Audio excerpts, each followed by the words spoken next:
What's up, YouTube? It is your boy JB, and I'm here today with the finale of American Horror Story 1984. This is season 9, episode 9, titled Final Girl. For this to be a season finale, I wasn't feeling it. Really was not feeling. I mean, it was a okay episode. It was okay. Wasn't the best, but it was okay. It was okay. I'll just say that. So without further ado, you guys, let's go ahead and just jump right into the video. All right, you guys. So this episode jumped around from different time periods. So I think I'm gonna start up first in 1989. So we see Margaret, and Margaret is preparing for her concert. And you guys remember she had Richard and Bruce with her. So then her assistant Courtney comes in, and he tells her like, "Yo, Trevor is down there by the gate, and he's blocking the gate off, and he's not allowing people to come into the gate." And she's like, "Why would he be doing that?" And Courtney was like, "Maybe because I told him about Kaja Gugu being dead." She's like, "You did what?" And then she shoots him. I'm like, "Well, damn, like you just trigger happy, ain't you?" Like that is all Margaret is just trigger happy. That's all the girl is. She just loves to shoot people and stab people. What a nutcase. So then she goes down to the gate, and she's going off on Trevor. And what did she do to Trevor? And mind you, Trevor is outside of the gate. So if Trevor dies outside of the gate, he's dead. So she shoots him, and then she shot him in the knees, I think. Then she shot him in the gut, and she shot him in his middle region area. And because he told her that he was in love with Montana, and he wanted to stay there with Montana. And she's like, "You know what? You ain't gonna be able to stay here with the bitch because you're outside of the campgrounds and you're gonna die." I'm like, "Oh, poor Trevor." And Montana sees it, and she's like, "No." And Trevor's like, "I got you, baby." So he's trying to crawl toward the campground, but he's too weak to do so. So then we see Brooke comes up, and Brooke, actually Montana was like, "Tell her get away from him." And Brooke, she goes and helps him into the campground, where Montana tells him, "You can now die, baby." I'm like, "Aw, isn't that sweet? Isn't that sweet?" So then we see that they came up with a plan.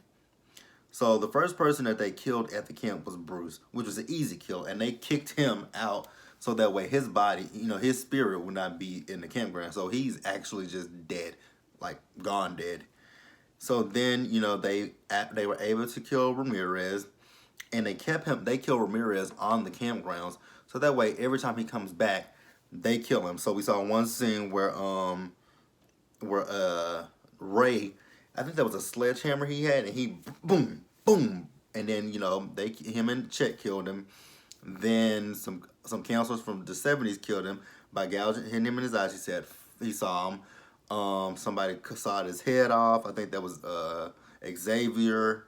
So they come up with creative ways to kill him, and they've been doing this for about 30 years now, trying to keep him from leaving the camp to go find Jingle's son Benjamin.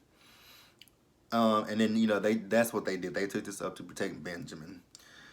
So they want, and Benjamin is there with them.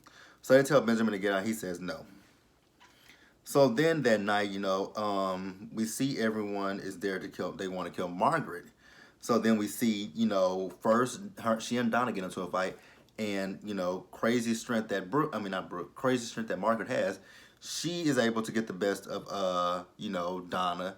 So then as she's getting the best of her, then Brooke comes in, and Brooke starts fighting with her, and a gun goes off, and Brooke has gotten shot, and Donna's like, "No."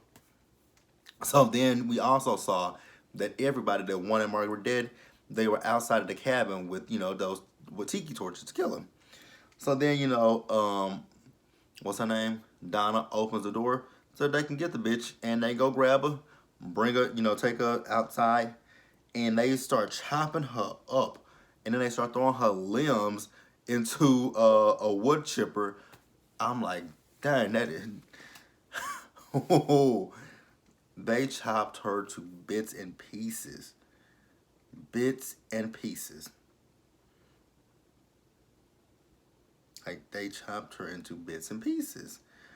Um, so then we do see that the final girl was actually Donna in this whole situation. Um, and we'll get into that in just a little bit about Donna. But Bobby, he thanked Donna for sending him some money as while he was growing up, and Donna was like, "I ain't sent you anything," and I'm gonna make that make sense in just a minute. So stick with me.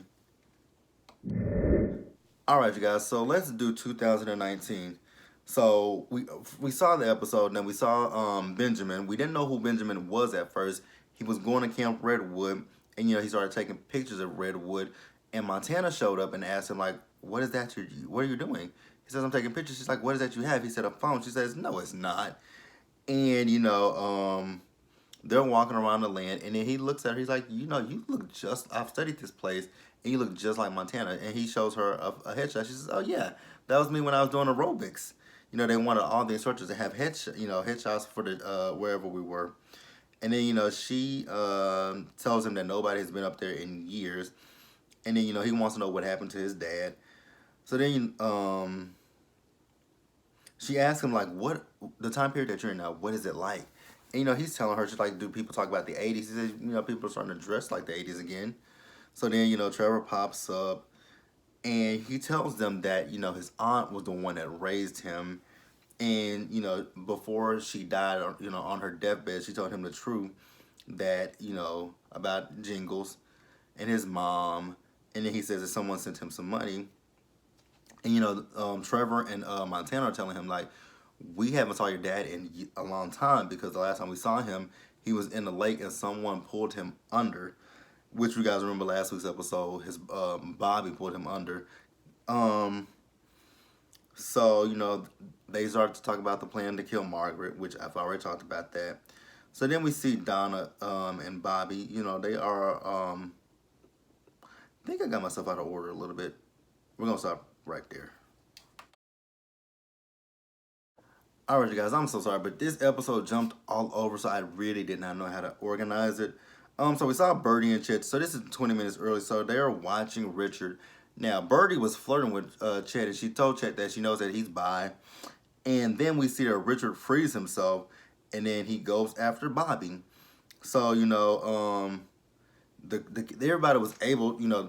Richard gave them a run for their money, but they were able to then help get Bobby out. And they told him, Montana told him to go to Red Meadow Asylum, and when he goes there, he'll find the answer. So he does go there, and he asks for somebody. I forgot who he asked for. So then the orderlies come out, and they try to take him.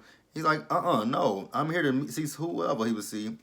And then he mentions his father, and that's when Donna's there. And she's like, "Who are you?" And he says that I'm his son. And then, she tells him all about what happened in 1989, that 1989 and basically 1970, when the killings happened. It was really Margaret. She was cunning, and, she manipulated people well enough to believe that she was the, girl that survived everything, but she really wasn't. So then we also found out that, so this is, I actually talked about this before already, but he thanked Donna for the money, and Donna, when I said it before, Donna said that she didn't send him any money. And so then they tracked down the routing number and the checking account number to one sole bank.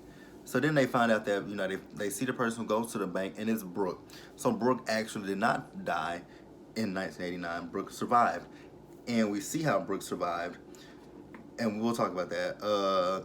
Actually, we'll talk about that now. So Ray helped her. So the bullet actually went through her.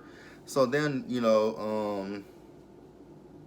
Bobby questioned like, "Why did you send me the money?" And she, after what my dad did to you, she says, looking at his dad, he was able to move on with his life, get married and have a kids, and let Camp Redwood be behind him. So she wanted to do the same thing, and she also just wanted to help him, so that way he can not have to deal with Camp Redwood. So where am I at? So then we see Bobby. So Bobby told Donna that he's going back, and she tells him, "You're not gonna find what you're looking for." And I'm like, "Why would you want to go back? Like, you narrowly escaped the last time you were there, so why would you want to go back?" But okay, so he does end up going back to the camp, and who does he run into? Margaret, so psycho ass. And she says, "I'll take you to your dad." I'm like, are you really believing this woman when Donna just sat there and told you she lied? She set your dad up. And Margaret does try to kill him, but Jingles intercepts and kills her, and he kills her, and then he tells actually what he tries to kill Bobby. So they just have a father. Actually, they just had a father son, and then father son moment. Bobby leaves, and as he's leaving, he does see his grandmother, his uncle Bobby, and his dad standing there at the gate as he's leaving. And basically, you guys, that was American Horror Story. Again, the episode was all over the place. I know this video is probably all over the place. I didn't mean for it to be. I didn't realize it until I started reading my notes that I was like, damn, it's all over the place. But hopefully it was kind of, hopefully it was concise. But be sure to like the video, leave your comments, subscribe to the channel, hit that bell notification button, share the video, and yeah, that's it for this season of American Horror Stories. So I will see you guys again for American Horror Stories Season 10 next October. Later.